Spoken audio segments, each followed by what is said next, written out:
ಇದು J D S ಪಕ್ಷ ಒಂದು ಗೆದ್ದಿದೆ. ಅಲ್ಲಿ ಒಂದು ಓಟು ಮೆಜಾರಿಟಿನಲ್ಲಿ ಗೆದ್ದಿದ್ದಾರೆ, ಸಂತೋಷ. ಯಾಕಂದರೆ ಒಂದು ರೈತರ ಕೆಲಸಕ್ಕೆ ಬರ್ತಾ ಇರೋದ್ರಿಂದ ಎಲ್ಲರಿಗೂ ಸಂತೋಷ. ಆಮೇಲೆ BJP 2 ಗೆದ್ದಿದೆ. ಒಂದು ಮಂಚೇನಹಳ್ಳಿ, ಇನ್ನೊಂದು ಚಿಕ್ಕಬಳ್ಳಾಪುರ. ಗುಡಿಬಂಡೆ ಸಾರಿ, ಮಂಚೇನಹಳ್ಳಿ ಗುಡಿಬಂಡೆ BJP ಗೆದ್ದಿದೆ. ಮಿಕ್ಕಿದ್ದು ಎಲ್ಲನೂ ಕಾಂಗ್ರೆಸ್ ಪಕ್ಷ ಗೆದ್ದಿದೆ. ಅದಕ್ಕೆ ನಾವು ಎಲ್ಲರಿಗೂ ಧನ್ಯವಾದಗಳನ್ನು ತಿಳಿಸ್ತೀವಿ ನಾವು. ಅದು ಯಾಕಂದರೆ ಎಲ್ಲರಿಗೂ ಒಂದೇ ಆಸಕ್ತಿ ಇರೋದು. ಆ ಆಸಕ್ತಿ ಏನಂದರೆ DCC ಬ್ಯಾಂಕಿನ ಏನು ಮುಂದೆ ಚೆನ್ನಾಗಿ ನಡೀತಾ ಇತ್ತು, ಆ ಬ್ಯಾಂಕ್ ಇವತ್ತು ತುಂಬ ಲೋ ಲೆವೆಲ್ಗೆ ಬಂದು ಹದಗೆಟ್ಟಿರುವಂತಾಗಿದೆ.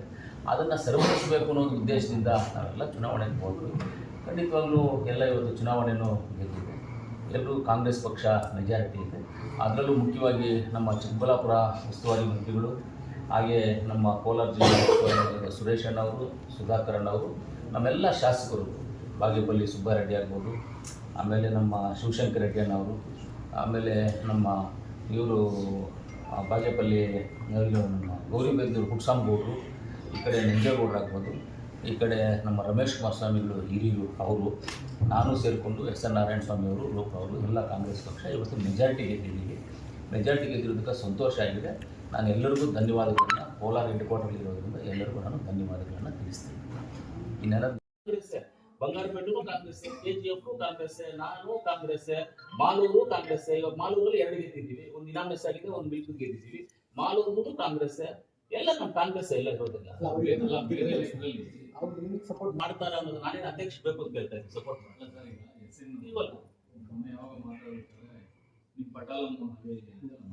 ನೀವು ಅಂತ ಕಾಂಗ್ರೆಸ್ ಅಂತ ಇದೆ ಇಲ್ಲ, ಅವ್ರು ಬಂದಿಲ್ವಲ್ಲ. ಹೌದು, ಬೆಳಗ್ಗೆಯಿಂದ ನಾವು ಅಲ್ಲಿ ಕೂತಿದೀವಲ್ಲ. ಇಡೀ ಜಿಲ್ಲೆನಲ್ಲಿ ಕಾಂಗ್ರೆಸ್ ಅಲ್ಲಿ 2 ನೀವು ನಾವೆಲ್ಲ ಒಟ್ಟಾಗಲ್ಲ. ನಾನು ಇನ್ನೊಂದನ್ನು ಹೇಳಕ್ ಇಷ್ಟಪಡ್ತೀನಿ. SN ನಾರಾಯಣ ಸ್ವಾಮಿ ಅವರು ನಮ್ಮ ಸೀನಿಯರ್ MLA ಅಂತ ಹೇಳ್ಕೊಳ್ತಾ ಇರ್ತಾರೆ. ಅಂತ ಮನುಷ್ಯ SN ನಾರಾಯಣ ಸ್ವಾಮಿ ನಾವೆಲ್ಲ ಜೂನಿಯರ್ಸ್ ಎಲ್ಲರೂ ಕರಿಬೇಕಾಯ್ತು, ಕರೆದು ಕುಂಟಿಸಿ ಮಾತಾಡ್ಬೇಕಾಯ್ತು. ಏನಾದರೂ ತಪ್ಪು ಅವ್ರು ಮಾಡಿದ್ರು, ನಾವು ಮಾಡಿದ್ರು, ಯಾರು ಮಾಡಿದ್ರು, ಇದು ತಪ್ಪಿದೆ, ಇದು ನಿಜ ಇದಪ್ಪ, ಇದು ಕರೆಕ್ಟ್ ಇದೆಪ್ಪ, ಇದು ಮಾತಾಡಿ ಏನೋ ಒಂದು ಇದು ಮಾಡ್ಕೋಬೇಕಾಗಿತ್ತು. ಸೀನಿಯರ್ ಅಂತ ಹೇಳ್ತಾರೆ, ಅಲ್ಲಿ ಹೋದಾಗ ನಾನು ಸೀನಿಯರ್ MLA ಅಂತ ಹೇಳ್ತಾರೆ. ಎಲ್ಲರೂ ಸೀನಿಯರ್ ಎಲ್ಲ ಯಾಕೆ ನಮ್ಮ ಜೂನಿಯರ್ಸ್ ಎಲ್ಲ ಬಿಟ್ಬಿಡಿ, ನೀವೇ ಕರೆದು ಮಾತಾಡ್ಬೋದಾಗಿತ್ತಲ್ಲ. ನಾವೇನು SN ನಾರಾಯಣ ಸ್ವಾಮಿಗೆ ವಿರೋಧ ಇಲ್ಲ, ನಾವೇನು ಅವ್ರ ಮೇಲೆ ಜಗಳ ಮಾಡ್ಕೊಂಡಿಲ್ಲ, ಎಲ್ಲಾದ್ರೂ ಬೈಕೊಂಡಿದ್ದೀವ, ಹೋದವ್ರು ಅವರು ನಾವೆಲ್ಲರೂ ಮಾತಾಡ್ಕೊಂಡಿದ್ದೀವಿ. ನೀವು ಎಲ್ಲಾದ್ರೂ ನೋಡಿದ್ರೆ ಮೀಡಿಯಾದವರು ನಾವು ಅವ್ರ ಮೇಲೆ ಏನು ಆರೋಪ ಆಗಲಿ, ಅವ್ರು ನಮ್ಮ ಮೇಲೆ ಆರೋಪ ಮಾಡಿರೋದೇನು ನೋಡಿದ್ದೀರಿ? ಯಾವುದೂ ಇಲ್ಲ. ಪಟ್ಟಾಲಂ ಅಂತ ಹೇಳಿದ್ರು, ಯಾವ ಪಟ್ಟಾಲಂ ಅಂತ ನಾವು ಅದನ್ನ ನಾವೇಂದು ನಾವು ಹೆಂಗ್ ಅನ್ಕೊಳ್ಳೋದು? ಹೇಳಿದ್ದಾರೆ ಗೌರವಾನ್ವಿತ ಪತ್ತೂರು ಮಂಜು ಅವರು, ಗೌರವಾನ್ವಿತ ಅನಿಲ್ ಕುಮಾರ್ ಅವರು, ನಂಜೇಗೌಡರು ಅಂತ ಎಲ್ಲ ಹೇಳಿದ್ದಾರೆ. ಮರ್ಯಾದೆಯಾಗಿ ಗೌರವವಾಗಿ ಮಾತಾಡಿದ್ದಾರೆ, ಕೆಟ್ಟದಾಗಿ ಮಾತಾಡಿಲ್ಲ. ಆ ಕೆಟ್ಟದಾಗಿ ಮಾತಾಡಿದಾಗ ನಾವೇನಾದ್ರೂ ಹೇಳ್ಬೇಕಾಗ್ತದೆ. ಆ ಥರ ಯಾವುದಿಲ್ಲ. ನಮ್ಮ ಈ 2 ಜಿಲ್ಲೆಯ ಉಸ್ತುವಾರಿ ಮಂತ್ರಿಗಳು MLA ಎಲ್ಲರೂ ಸೇರಿ ಯಾರ ಅಧ್ಯಕ್ಷರು ತೀರ್ಮಾನ ಮಾಡ್ತಾರೆ ಅವರು ಅಧ್ಯಕ್ಷ. ಕಾಂಗ್ರೆಸ್ ಜೊತೆ ನಾವೆಲ್ಲ ಕಾಂಗ್ರೆಸ್ ಜೊತೆ ಇದೆ, ಎಲ್ಲರೂ ಕಾಂಗ್ರೆಸ್ ಜೊತೆ. ಅವ್ರು ಕೇಳಿದ್ರೆ ಅವರು ನಮ್ದು ಕಾಂಗ್ರೆಸ್ ಅಂತಾರೆ, ನೀವು ನಮ್ಮ ಕಾಂಗ್ರೆಸ್ ಅಂತ. ನಾವೆಲ್ಲರೂ ಸೇರಿ ನಾವು ಕಾಂಗ್ರೆಸ್ ಅಂತ ಇದ್ದೀವಿ, ನಾವೇನು ಭಾಗ ಇದೀವಿ ಅಂತಿಲ್ಲ ಸರ್. ಮನಸ್ತಾಪಗಳೆಲ್ಲೋ ಒಳಗಡೆ ಇರ್ಬೋದೇನೋ, ಅದನ್ನ ನಾವೇನು ಇಲ್ಲ ಅಂತ ಹೇಳೋದಿಲ್ಲ. ಕೈ 2 ಇಲ್ಲ 2 ಕೈ ಇಲ್ಲ, ಒಂದೇ ಕೈ. ಸಿಂಬಲ್ ಅಲ್ಲಿ ನೋಡಿ, ನಾವು 2 ಕೈ ಎಲ್ಲ ಆಗಲ್ಲ, ಒಂದೇ ಕೈ ಹಾಕೋದು ಸಿಂಬಲ್. ನಮ್ಮ ಸಮಸ್ಯೆಗಳ ಮೇಲೆ, ನಮ್ಮ ಸರ್ಕಾರದ ಸಮಸ್ಯೆಗಳು ED ಆಗ್ಬೋದು, ಲೋಕಾಯುಕ್ತ ಆಗ್ಬೋದು, ಇಂಥದ್ರ ಮೇಲೆ ನಾವು ಆಪಾದನೆಗಳು ಮಾಡೋದು ತಪ್ಪು ಮಾಡಬಾರದು. ಅವ್ರು ಹೇಳಿದ್ರು ಸರ್, ಅಂತ ಆ ಟೈಮಲ್ಲಿ ಇನ್ಸ್ಪೆಕ್ಟರ್ಗೆ ರಮೇಶ್ ಕುಮಾರ್ ಅವರೇ ಖುದ್ದಾಗಿ ಫೋನ್ ಮಾಡಿ ಈ ತರ ಮಾಡಿದ್ದಾರೆ ಅಂತ. ಹೌದು, ಆತರ ಮಾಡಿದ್ರೆ, ಖುದ್ದಾಗಿ ಮಾಡಿದ್ರೆ ಆ ಇನ್ಸ್ಪೆಕ್ಟರ್ ಯಾರು, ಅವ್ರು ರಮೇಶ್ ಕುಮಾರ್ ಅವ್ರಿಬ್ಬರು ಸೇರಿಸಿ ಒಂದು ಕಂಪ್ಲೇಂಟ್ ಕೊಟ್ಟರೆ ಅವ್ರಿಬ್ಬರದ್ದು ಮೊಬೈಲ್ ಟ್ರಾನ್ಸಾಕ್ಷನ್ ಏನ್ ನಡೆದಿದೆ ಅನ್ನೋದು ಗೊತ್ತಾಗುತ್ತಲ್ಲ. ಕಂಪ್ಲೇಂಟ್ ಕೊಡ್ಲಿ ಅವ್ರು, ಪಾಪ ಅವ್ರು ಆ ತರ ಒಂದು ಡೌಟ್ ಇದ್ದಾಗ ಕಂಪ್ಲೇಂಟ್ ಕೊಡ್ಲಿ, ಒಳ್ಳೆ ಕಂಪ್ಲೇಂಟ್ ಕೊಡ್ಬೇಕಲ್ಲ. ಇತ್ಯರ್ಥ ಆದ್ಮೇಲೆ ಆಗುತ್ತೆ. ಅದೇ 4 ಪೆಂಡಿಂಗ್ ಇರೋದು ಇತ್ಯರ್ಥ ಆದ್ಮೇಲೆನೆ ಅದು ಹಾಕೋದು. ಇತ್ಯರ್ಥ ಆಗ್ಲೇಬೇಕು, ಅದು ಇತ್ಯರ್ಥ ಮಾಡ್ತಾರೆ. ಯಾಕಂದ್ರೆ ಎಲೆಕ್ಷನ್ ಇನ್ನು 15 ವರ್ಕಿಂಗ್ ಡೇಸ್ ಅಲ್ಲಿ ಮಾಡ್ಬೇಕಾಗ್ತದೆ. ನಾಳೆಯಿಂದ 15 ವರ್ಕಿಂಗ್ ಡೇಸ್ ಅಲ್ಲಿ ಅಧ್ಯಕ್ಷ ಚುನಾವಣೆ ಮಾಡ್ಬೇಕಾಗ್ತದೆ. ಆವಾಗ ಕೋರ್ಟ್ಗೆ ಅರ್ಜಿ ಹಾಕೊಂಡು ಇನ್ನು 4 ದಿವಸ 15 ದಿವಸದಲ್ಲಿ ಮಾಡ್ಬೇಕಾಗಿದೆ ಅಂದಾಗ ಕೋರ್ಟ್ ಇಮಿಡಿಯೇಟ್ ತೀರ್ಮಾನ ಕೊಡ್ತಾರೆ. ಅದಕ್ಕೆ ಏನು ಸಮಸ್ಯೆ ಇಲ್ಲ. ಈ ಚುನಾವಣೆ ಆಗಿದೆ, ಇನ್ನ 4 ಪೆಂಡಿಂಗ್ ಇದಾವಲ್ಲ ಕೋರ್ಟ್ ಅಲ್ಲಿ, ಪೋಲಿಂಗ್ ಆಗಿದೆ, ರಿಸಲ್ಟ್ ಅನೌನ್ಸ್ ಮಾಡ್ಬೇಡ್ರಿ ಅಂತ ಇಟ್ಟಿದಾರಲ್ಲ. ಅದು ಬಂದ ಮೇಲೆ ತಾನೇ ನಾವು ಏನು ಹೆಂಗೆ ಅಂತ ಮಾಡೋದು. ನಮ್ಮ ಕಾಂಗ್ರೆಸ್ ಪಕ್ಷಕ್ಕೆ ಮೆಜಾರಿಟಿ ಇದೆ, ಸಮಸ್ಯೆ ಇದೆ. ಇಲ್ಲ, ಯಾರು ನಮ್ಮ ಇವತ್ತು ಯಾರ್ಯಾರು ನಾವು ಕ್ಯಾಂಡಿಡೇಟ್ಗಳಾಗಿದ್ದೀವೋ ತೀರ್ಮಾನ ಮಾಡಿರುವಂಥದ್ದು ಅವತ್ತೆಲ್ಲ ನಮ್ಮ 2 ಜಿಲ್ಲೆಯ ಉಸ್ತುವಾರಿ ಮಂತ್ರಿಗಳು ಅಥವಾ 2 ಜಿಲ್ಲೆಯ ಶಾಸಕರು ಎಲ್ಲರೂ ಸೇರಿ ನಾವು ಮಾತಾಡಿರುವಂಥದ್ದು. ಅದರಲ್ಲಿ ಎಲ್ಲ ನಮ್ಮ ಜಿಲ್ಲೆಯಲ್ಲಿ ಎಲ್ಲರೂ ಸೇರಿ ಇದನ್ನು ಅಧ್ಯಕ್ಷರದ್ದು ಅದೇ ತರ ಎಲ್ಲ ಸೇರಿ 2 ಡಿಸ್ಟ್ರಿಕ್ಟ್ ಮಿನಿಸ್ಟರ್ ಇನ್ಚಾರ್ಜ್ ಎಲ್ಲೂ ಅವ್ರ ಇನ್ಚಾರ್ಜ್ ಎಲ್ಲೂ ಕೂತ್ಕೊಂಡು ಮಾತಾಡ್ತೀವಿ. ಅವ್ರು ಯಾವ ತೀರ್ಮಾನ ಮಾಡ್ತಾರೆ ಅವ್ರ ಸರ್ ಈಗ ನಿರೀಕ್ಷೆ ಹೆಚ್ಚಾಗಿದೀವಲ್ಲ, ಮೆಜಾರಿಟಿ ಇದೆ. ನೀವೇ ಹೇಳಿ ಮೆಜಾರಿಟಿ ಇದೀವ ಇಲ್ಲ ಅಂತ ನೀವ್ ಹೇಳಿ. ಮುಳಬಾಗಿಲು JDS, ಮಂಚನಹಳ್ಳಿ ಬಿಜೆಪಿನ, ಚಿಕ್ಕಬಳ್ಳಾಪುರ ಬಿಜೆಪಿನ, ಗುಡಿಬಂಡೆ ಬಿಜೆಪಿನ, ಇದು ಕೋಲಾರ ಇತರ ಗೋವಿಂದ ಗೌಡರದು ಯಾವ ಪಕ್ಷ ಅಂತ ನಮ್ಗೆ ಗೊತ್ತಿಲ್ಲ. ಅವ್ರು ಹೇಳ್ಕೋಬೇಕಷ್ಟೇ ನಮ್ಗೆ ಯಾವ ಅವ್ರ ಬೆಂಬಲ ಏನಾದ್ರು ಕೊಡ್ತೀರಿ ಸರ್? ಹೌದು, ಅವರು ಈ 4 ಬಿಟ್ರೆ ಮಿಕ್ಕಿದ ಯಾವ ಪಾರ್ಟಿ ಹಂಗಂದ್ರೆ ಕಾಂಗ್ರೆಸ್ ಪಾರ್ಟಿ. 4 ಬಿಟ್ರೆ ಮಿಕ್ಕಿದ್ದೆಲ್ಲ ಕಾಂಗ್ರೆಸ್ ಪಾರ್ಟಿನೇ. ಈ ಅಧ್ಯಕ್ಷ ಚುನಾವಣೆ ಅವ್ರಿಗೂ ಏನಾದ್ರು ಇಲ್ಲ, ನಾವೇನಕ್ಕೆ ಕೋರ್ತೀವಿ? ಅವ್ರು ನಮ್ಮ ಪಕ್ಷದ ನಮ್ಮ ಮೆಜಾರಿಟಿ ಇರ್ಬೇಕಂದ್ರೆ ಇನ್ನೊಬ್ಬನ ಕೇಳ್ಬೇಕು ನಾವು. ಅಲ್ಲ, ಅವ್ರು ಪ್ರತಿ ಸಲ ನಾವು ಕಾಂಗ್ರೆಸ್ ಪರವಾಗಿ ಚುನಾವಣೆ ಮಾಡಿರೋದು, ರಮೇಶ್ ಕುಮಾರ್ ಅವ್ರ ಪರವಾಗಿ ಚುನಾವಣೆ ಮಾಡಿರೋದು ಅಂತ ಹೇಳ್ತಾನೆ ಇಲ್ಲ, ಇದ್ದಾರೆ. ಅದು ರಮೇಶ್ ಕುಮಾರ್ ಅಲ್ಲಿ ಮಾಡಿದ್ದಾರೆ ಅಂತ ನನಗೆ ಗೊತ್ತಾಗುತ್ತೆ. ಅದು ರಮೇಶ್ ಕುಮಾರ್ ಅವ್ರು ಕೇಳಬೇಕು, ಇಲ್ಲ ಶ್ರೀನಿವಾಸಪುರಕ್ಕೆ ಸಂಬಂಧಪಟ್ಟಿದ್ದಂತ ನಾಯಕರನ್ನ ಯಾರಾದ್ರೂ ಕೇಳಿದ್ರೆ ಗೊತ್ತಾಗುತ್ತೆ. ಅದನ್ನ ನನಗೆ ಗೊತ್ತಾಗೋದಿಲ್ಲ. ನಾನು ಇವತ್ತೇನಂದ್ರೆ ಈ ಚುನಾವಣೆ ನಡೆದಿರೋದ್ರಿಂದ ಈ ಚುನಾವಣೆ ಪೂರ್ವಕವಾಗಿ ನಿಮಗೆ ಈ ಮಾಹಿತಿಯನ್ನು ಕೊಡೋಣ ಅಂತ ನಾನು ತಮ್ಮನ್ನೆಲ್ಲ ಕರೆದಿದ್ದೆ. ಗೌರವವಾಗಿ ಬಂದಿದ್ದೀರಾ ನೀವು. ನಿಮ್ಗೆಲ್ಲ ಆಫೀಸರ್ಸ್ ಗೊತ್ತಾಗುತ್ತೆ. 4 ಏನು ಪೆಂಡಿಂಗ್ ಇದೆ. ಆ 4 ಪೆಂಡಿಂಗ್ ಇದ್ರು ಆಗ್ತಿರ್ತವೆ. 4 ಪೆಂಡಿಂಗ್ ಇದ್ರು ಆಗ್ತಿರ್ತವೆ. ಅದರಿಂದ ಕಾಂಗ್ರೆಸ್ ಪಕ್ಷಕ್ಕೆ ಏನು ಮೆಜಾರಿಟಿ ಕೊರತೆ ಏನೂ ಇಲ್ಲ. ಸರ್ ಈಗ ಕಾಂಗ್ರೆಸ್ ನಾಯಕರು ರಮೇಶ್ ಕುಮಾರ್ ಅವ್ರ ವಿರುದ್ಧ ಮಾತಾಡಿದ್ದಾರೆ ಸರ್. ಅವರಿಂದ ನಮ್ಗೆ ಕೊಲೆ ಬೆದರಿಕೆ ಇದೆ, ಪ್ರಾಣ ಬೆದರಿಕೆ ಇದೆ ಅಂತೇಳಿ ಗೋವಿಂದ್ ಗೌಡ್ರು ಹೇಳ್ತಾ ಇದ್ದಾರೆ ಸರ್. ಇಲ್ಲ, ಅದ್ರ ಬಗ್ಗೆ ನಮ್ಗೇನು ಗೊತ್ತಿಲ್ಲ. ಅವ್ರದ್ದು ಹಿನ್ನರ್ ಆಗಿ ಏನಿದೆಯೋ ಯಾವ ರೀತಿ ಗೊತ್ತಿಲ್ಲ. ಅಲ್ಲ, ಚುನಾವಣೆಯಲ್ಲಿ ಅಷ್ಟು ಟಾರ್ಚರ್ ಕೊಟ್ಟಿದ್ದಾರೆ ಅಂತ. ರಮೇಶ್ ಕುಮಾರ್ ಸ್ವಾಮಿಗಳು ಆ ಲೋ ಲೆವೆಲ್ಗೆ, ನಾನು ಬೆದರಿಸುವಂತ ಲೆವೆಲ್ಗೆ, ಥ್ರೆಟ್ನಿಂಗ್ ಮಾಡುವಂತ ಲೆವೆಲ್ಗೆ ರಮೇಶ್ ಕುಮಾರ್ ಅವರು ಹೋಗುವಂತದ್ದು ಸಂದರ್ಭ ಏನಿಲ್ಲ.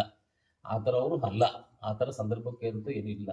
ಅದನ್ನ ಅವ್ರು ಎಲ್ಲೂ ಮಾತಾಡಿದಾರೋ ಏನ್ ಮಾಡಿದಾರೋ ಅವ್ರಿಗೊಂದು ಕಂಪ್ಲೇಂಟ್ ಕೊಟ್ಟು ಏನ್ ಎಲ್ಲಾದ್ರೂ ಮಾತಾಡಿದ ರೆಕಾರ್ಡ್ಸು ಏನಾದ್ರು ಇದ್ದಾಗ ಕಂಪ್ಲೇಂಟ್ಸ್ ಕೊಟ್ರೆ ಆ ಕಂಪ್ಲೇಂಟ್ಸ್ ಪೊಲೀಸ್ ಎನ್ಕ್ವೈರಿ ಮಾಡ್ತಾರೆ. ರಮೇಶ್ ಕುಮಾರ್ ಅವ್ರ ಮೇಲೆ ಆರೋಪ ಮಾಡಿದಾಗ ರಮೇಶ್ ಕುಮಾರ್ ಅವ್ರು ಮಾತಾಡಿರೋದು ಎಲ್ಲಾದ್ರೂ ಒಂದು ವಿಡಿಯೋ ರೆಕಾರ್ಡು, ಆಡಿಯೋ ರೆಕಾರ್ಡು ಏನಾದ್ರು ತಗೊಂಡೋಗಿ ಇವರು ಒಂದು ರಮೇಶ್ ಕುಮಾರ್ ಒಂದು ದೊಡ್ಡ ಮನುಷ್ಯ, ಅವರು ಒಂದು ಸೀನಿಯರ್ ಲೀಡರ್, ಅವ್ರ ಮೇಲೆ ಒಂದು ಕಂಪ್ಲೇಂಟ್ ಕೊಡ್ಲಿ. ನನಗೆ ಹಿಂಗೆ ಮಾತಾಡಿದ್ರೆ ಥ್ರೆಟ್ನಿಂಗ್ ಇದೆ, ನನಗೆ ಈ ಥರ ಮಾಡಿದ್ರೆ ಎಲ್ಲ ಆಧಾರ ತಗೊಂಡು ಕಂಪ್ಲೇಂಟ್ ಕೊಟ್ಟಾಗ ನಾವು ಅದ್ರ ಬಗ್ಗೆ ಮಾತಾಡುವಂಥದ್ದು ಇರುತ್ತೆ. ಯಾರೇ ಆಗಲಿ ಥ್ರೆಟ್ನಿಂಗ್ ಮಾಡಿದಾಗ ನಾವು ಯಾವುದನ್ನು ಸಹಿಸೋದಿಲ್ಲ. ಲೋಕಾಯುಕ್ತ ಅಧಿಕಾರಿ ಲೋಕಾಯುಕ್ತ ಇವತ್ತು ರಮೇಶ್ ಕುಮಾರ್ ಕಳಿಸಿದ್ರೆ ಲೋಕಾಯುಕ್ತ ಬರೋರಲ್ಲ. ಲೋಕಾಯುಕ್ತ ಬಂದ್ಬಿಟ್ಟು ಸರ್ಕಾರದ ಒಂದು ಸಂಸ್ಥೆ. ಅದು ಆ ಸಂಸ್ಥೆ ಇರೋದ್ರಿಂದ ಲೋಕಾಯುಕ್ತಗೆ ಅರ್ಜಿಗಳು ಯಾರು ಕೊಟ್ಟಿದ್ದಾರೆ?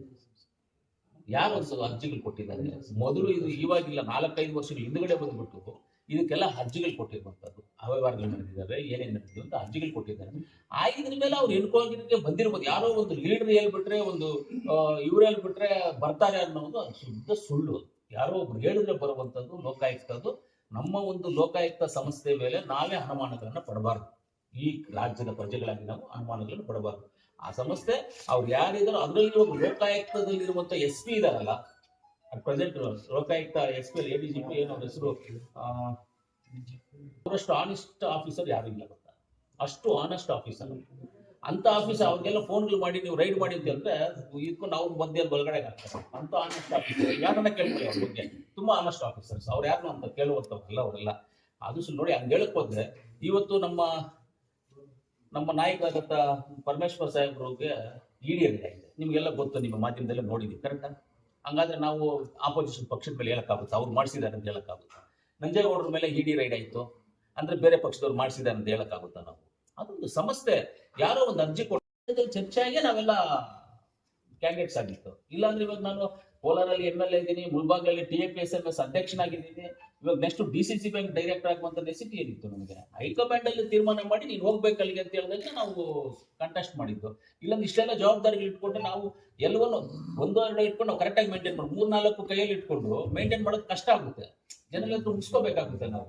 ಆದ್ರಿಂದ ಹೈಕಮಾಂಡ್ ತೀರ್ಮಾನದಿಂದ ನಾವೆಲ್ಲ ಇದಕ್ಕೆ ಬಂದಿದ್ದು. ಹೈಕಮಾಂಡ್ ಇವಾಗಲೂ ಅಷ್ಟೇ ಅಧ್ಯಕ್ಷ ಯಾರಾಗಬೇಕು ಅನ್ನೋದು ಎಲ್ಲ 2 ಜಿಲ್ಲೆಯ ಶಾಸಕರು, 2 ಜಿಲ್ಲೆಯ ಉಸ್ತುವಾರಿ ಮಂತ್ರಿಗಳು ಕೂತ್ಕೊಂಡು ಮಾತಾಡಿ ತೀರ್ಮಾನ. ಸರ್ ಈಗ ಇವತ್ತಿನ ಚುನಾವಣೆಯಲ್ಲಿ ಅವರು ನಮಗೆ ಯಾರು ಸಪೋರ್ಟ್ ಮಾಡಿಲ್ಲ. ಸಂಪಂಗಿ ಅವ್ರ ಹೆಸರು ಇಲ್ಲ, ಸಂಪಂಗಿ ಅವ್ರ ಹೆಸರಿಲ್ಲ. ನೋಡಿ, ಅದನ್ನು ಹೇಳ್ಬಿಡ್ತೀನಿ. ಅವತ್ತು ನಾನು ಇನಾಮ್ ನಸ್ಸಾದೆ. ಅದಕ್ಕೆ ತುಂಬಾ ಊಹಾಪೋಹಗಳೆಲ್ಲ ಜನಗಳೆಲ್ಲ ಇಲ್ಲಿ ಮೀಡಿಯಾದಲ್ಲಿ ಎಲ್ಲೂ ಬಂದಿಲ್ಲ. ನನಗೆ BJP-ಯವರು ನನಗೆ ಯಾರು ಸಪೋರ್ಟ್ ಮಾಡಿಲ್ಲ ಈ ವಿಚಾರದಲ್ಲಿ. ಸಂಪಂಗಿಯವರು ನಾನು ಸಪೋರ್ಟ್ ಮಾಡಿಲ್ಲ, ನಮ್ಮ XMP ಮುನ್ಸಾಮಣ್ಣ ಅವರು ಸಪೋರ್ಟ್ ಮಾಡಿಲ್ಲ. ಎಲ್ಲರನ್ನೂ ಕೇಳಿದೆ. ಮುನ್ಸಾಮಣ್ಣ ಅವ್ರು ಒಂದೇ ಮಾತು ಹೇಳಿದ್ರು ನನಗೆ, ನಮ್ಮ ಕ್ಯಾಂಡಿಡೇಟ್ ನಾವು ಒಂದೇ ಓಟ್ ಬೇಕಂದ್ರೂ ನಾವು ಹಾಕೊಳ್ತೀವಿ, ಮಾತ್ರ ನಾವು ವಾಪಸ್ ತಗೊಳ್ಳಲ್ಲ ಅಂತ ಹೇಳಿ. ಒಂದು ಓಟೆ ಬೇಕಂದ್ರೆ ನಾವು ಹಾಕೊಳ್ತೀವಿ, ನಮ್ಮ ಕ್ಯಾಂಡಿಡೇಟ್ ವಾಪಸ್ ತಗೊಳ್ಳಲ್ಲ ಅಂತ ಹೇಳಿ. ನಾನು ಡೈರೆಕ್ಟ್ ಆಗಿ ಮಾಜಿ ಶಾಸಕರಂತ ರಾಮಕ್ಕ ಅವರು KGF ಮಾಜಿ ಶಾಸಕರಾದ ರಾಮಕ್ಕ ಅವರು 2013-14 ಅವ್ರು ಶಾಸಕರಿದ್ರು ಅವರು. ಅವಾಗ ನಮ್ಮ ಜೊತೆಯಲ್ಲಿ ಇದ್ರು ಅವರು. ಬೆಳಗಾಂ ಹೋದಾಗೆಲ್ಲ ಬಂದ್ಬಿಟ್ಟು ನಾವು ಅವ್ರನ್ನ ಜೊತೆಯಲ್ಲಿ ಕರ್ಕೊಂಡು ಹೋಗ್ತಾ ಇದ್ವಿ, ಕರ್ಕೊಂಡು ಬರ್ತಾ ಇದ್ವಿ, ದೇವಸ್ಥಾನಕ್ಕೆ ಕರ್ಕೊಂಡು ಹೋಗ್ತಾ ಇದ್ವಿ, ಊಟಕ್ಕೆ ಕರ್ಕೊಂಡು ಹೋಗ್ತಾ ಇದ್ವಿ. ನಾವೆಲ್ಲ ಕರ್ಕೊಂಡು ಹೋಗಿ ಅಮ್ಮನ ಹತ್ರ ಅಮ್ಮ ಅಮ್ಮ ಅಂತ ನಾವು ಅಮ್ಮನ ಜೊತೆಯಲ್ಲಿ ನಾವೆಲ್ಲ ಇದ್ವಿ. ದೊಡ್ಡವರು ಆಗ್ಲೇ 65-70 ವಯಸ್ಸಾಗಿರ್ಬೋದು ಅವ್ರಿಗೆ. ದೊಡ್ಡವರು ಅಮ್ಮ ಅಮ್ಮ ಅನ್ಕೊಂಡು ನಾವೆಲ್ಲರೂ ಜೊತೆಯಲ್ಲಿ ಇರ್ತಾ ಇದ್ವಿ. ಅವ್ರಿಗೆ ಹೋಗಿ ನಾನು ಕೇಳ್ಕೊಂಡೆ, ಅಮ್ಮ ನಾನು ಇದರಲ್ಲಿ ಕಂಟೆಸ್ಟ್ ಮಾಡಿದ್ದೀನಿ, ನಿಮ್ಮ ಮೊಮ್ಮಗನ ಕಂಟೆಸ್ಟ್ ಮಾಡಿದ್ದೀನಮ್ಮ, ನೀವು ಸಹಾಯ ಮಾಡಬೇಕು ಅಂತ. ಖಂಡಿತ ನಾನು ಸಹಾಯ ಮಾಡ್ತೀನಪ್ಪ ಅಂತ ನಮ್ಮ ರಾಮಕ್ಕನವರು ನಮಗೆ ಸಹಾಯ ಮಾಡಿದ್ದಾರೆ. ಮಾತ್ರ ಅವರು ಅವ್ರ ಮಕ್ಕಳಿಗೆ ಹೇಳಿ ಬೇಡಪ್ಪ ಮಂಜು ಮೇಲಕ್ಕೆ ತಗೊಳ್ಳಿದ್ದೇನೆ ಹೇಳಿದ್ದಾರೆ. ಅದರಿಂದ ಅವ್ರು ವಾಪಸ್ ತಗೊಂಡು ಹೋದ್ರಷ್ಟೇ. ಇದರಲ್ಲಿ ಯಾರ್ದು ಪಾತ್ರ ಇಲ್ಲ, ಏನು ಪಾತ್ರ ಇಲ್ಲ. ಇದು ಒರಿಜಿನಲ್ ವಾಸ್ತವಾಂಶ. ಇದು ಜನ ಮಾತಾಡಿದ್ರೆ ಸರ್ ಕೋಟಿ ಕೋಟಿ ವ್ಯವಹಾರ ಆಗಿದೆ ಇದರಲ್ಲಿ. ನೋಡಿ ಸರ್, ನೀವು ನಿಜ ಹೇಳ್ತೀನಿ, ನನ್ನ ಬ್ಯಾಂಕ್ದು ಸ್ಟೇಟ್ಮೆಂಟ್ ಕೊಡ್ತೀನಿ. ನನ್ನ ಬ್ಯಾಂಕಲ್ಲಿ ದುಡ್ಡಿದೆ, ಇಲ್ಲ ಅಂತ ಹೇಳೋದಿಲ್ಲ, ಇದೆ. ಡೈಲಿ ನಾವು ಖರ್ಚಿಗೆ ATM ಅಲ್ಲಿ ಕ್ಯಾಶ್ ತಗೊಳ್ತೀವಿ. 20,000, 40,000 ರೂಪಾಯಿ ಇತ್ತು. ಎಷ್ಟೋ ಸಲ ನನ್ನ ಡ್ರೈವರ್ಸೇ ಹೋಗಿ ತಗೊಂಡು ನಮ್ಮ ಚಿಂಟು ತಗೊಂಡು ಬಂದಿದ್ದಾನೆ, ನನ್ನ ಡ್ರೈವರ್ ತಗೊಂಡು. ಕ್ಯಾಶ್ ಎಲ್ಲೂ ಇಲ್ಲ ಸರ್, ಕ್ಯಾಶ್ ಸಿಗೋದೇ ಇಲ್ಲ ಸರ್. ಎಲ್ಲೂ ಬ್ಯಾಂಕ್ಗಳು ಮಾತ್ರ ಟ್ರಾನ್ಸಾಕ್ಷನು. ಕೋಟಿಗಳು ಕೊಡೋಕೆ ಎಲ್ಲ ಜೆರಾಕ್ಸ್ ಮಾಡಿ ಕೊಡ್ಬೇಕು ಅಷ್ಟೇ. ಒಂದು ನೋಟ್ ಎತ್ಕೊಂಡು ಜೆರಾಕ್ಸ್ ಮಾಡಿ ಬಂಡಲ್ ಮಾಡಿ ಅಷ್ಟೇ. ಇಲ್ಲ ಎಲ್ಲಾದ್ರೂ ಆಫೀಸರ್ ಅಲ್ಲಿ ಇಲ್ಲಿ ರೋಲ್ ಕಾಲ್ ಮಾಡಿ ಏನಾದ್ರು ಸೇರಿಸಿಟ್ಕೊಂಡಿದ್ರೆ ಕೊಡ್ಬೋದಪ್ಪ. ಆ ಥರದ್ದು ಯಾವುದು ದುಡ್ಡು ನಮ್ಮ ಹತ್ರ ಇಲ್ಲ, ಆ ಥರ ಕೊಡುವಂಥ ಪರಿಸ್ಥಿತಿಯೂ ಇಲ್ಲ. ಒಂದು ಸಿಂಗಲ್ ರೂಪಾಯಿ ಇದರಲ್ಲಿ ಯಾವುದು ಖರ್ಚಾಗಿಲ್ಲ. ಬೇಕಂದ್ರೆ ನೀವು ಎಲ್ಲಿ ಬೇಕಂದ್ರೆ ಕರ್ಕೊಳ್ಳಿ, ನೀವೆಲ್ಲಿ ಪ್ರಮಾಣ ಮಾಡಿದ್ರು. ನನ್ನನ್ನು ಸೋಲಿಸಬೇಕು, ನಾನು ಇನ್ನಾಮೆ ಸಾಗಲೇಬಾರ್ದು ಅಂತ ಹೇಳ್ಬಿಟ್ಟು ಎಲ್ಲರೂ ಪ್ರಯತ್ನ ಮಾಡಿದ್ರು. ಇದೇ ಗೋವಿಂದಗೌಡರು ಎಲ್ಲರ ಹತ್ರನೂ ಮಾತಾಡಿದ್ರು, ಪ್ರಯತ್ನ ಮಾಡಿದ್ರು, ಎಲ್ಲವನ್ನೂ ಮಾಡಿದ್ರು. ಅದು ಕಾಮನು. ಅವ್ರು ಪ್ರಯತ್ನ ಮಾಡೋದು, ನಾವು ಪ್ರಯತ್ನ ಮಾಡೋದು, ಅದು ಕಾಮನು. ಇವಾಗ ಎಲೆಕ್ಷನ್ ಅಲ್ಲಿ, ಮೊನ್ನೆ ಅಸೆಂಬ್ಲಿ ಎಲೆಕ್ಷನ್ ಅಲ್ಲಿ ನಾನು ನಿಂತಿದ್ದೆ, ವರ್ತೂರ್ ಪ್ರಕಾಶ್ ಅವರು ನಿಂತಿದ್ರು, CM ಶ್ರೀನಾಥ್ ಅವರು ನಿಂತಿದ್ರು. ಅವ್ರು ನನ್ನನ್ನು ಸೋಲಿಸಬೇಕು ಅಂತಿದ್ರು, ನಾನು ಅವ್ರನ್ನ ಸೋಲಿಸಬೇಕಿದ್ದೆ. ಶ್ರೀನಾಥ್ ನನ್ನನ್ನು ಸೋಲಿಸಬೇಕಿದ್ರು, ನಾನು ವರ್ತೂರ್ ಪ್ರಕಾಶ್ ಸೋಲಿಸಬೇಕು. ನಾನು ಕಾಮನ್ ಅಲ್ವ ಎಲೆಕ್ಷನ್ ಅಲ್ಲಿ. ಎಲ್ಲರೂ ನಾನು ಗೆಲ್ಲಬೇಕು, ಆದ್ರೆ ಎಲ್ಲರೂ ಆ ಥರ ಅಭಿಪ್ರಾಯ ಇದ್ದೇ ಇರುತ್ತೆ. ನಾವೇನೋ ಅವ್ರು ಪ್ರಯತ್ನ ಮಾಡಿದೀವಿ ಅಂದ್ರೆ ಏನೋ ಕಲ್ತನವಾಗಿ ಪ್ರಯತ್ನ. ಓಪನ್ ಆಗಿ ಚುನಾವಣೆ ಮಾಡ್ಕೊಂಡಿದ್ದೀವಿ ನಾವು ನಮ್ಮ ಇದನ್ನ ನಾವು ಮಾಡ್ಕೊಂಡಿದ್ವಿ. ಅವ್ರು ಗೆದ್ದಿದ್ದಾರೆ, ನಮ್ಮ ಕ್ಯಾಂಡಿಡೇಟ್ ಸೋತಿದ್ದಾರೆ ಅಷ್ಟೇ. ಚುನಾವಣೆ ಎಲ್ಲೂ ಇಲ್ಲ. ಇವಾಗ 18 ಜನ ಕ್ಯಾಂಡಿಡೇಟ್ ಆಗಿ 18 ಜನದಲ್ಲಿ ಇನಾಮ್ನಾಸ್ ಆಗಿರೋ ಅದು 6 ಬಿಟ್ರೆ ಮಿಕ್ಕಿದ್ ಬಂದ್ಬಿಟ್ಟು ಎಲ್ಲ ಎಲೆಕ್ಷನ್ ಒಬ್ರು ಸೋಲ್ತಾನೆ, ಒಬ್ರು ಗೆಲ್ತಾರೆ. ಎಲ್ಲದಕ್ಕೂ ಒಂದು ಪ್ರಯತ್ನ ಮಾಡೇ ಮಾಡ್ತಾರೆ. ಅವ್ರು ನಮ್ಮ ಕಾಂಗ್ರೆಸ್ ಇಲ್ವೋ ನಮಗ್ ಗೊತ್ತಿಲ್ಲ, ಅವ್ರದ್ದು ನಮಗ್ ಗೊತ್ತಿಲ್ಲ. ಇನ್ನೆಲ್ಲ ನಮ್ಮ ಕಾಂಗ್ರೆಸ್ MLA ಎಲ್ಲ ಕಾಂಗ್ರೆಸ್ ಅದ. ಓಕೆ.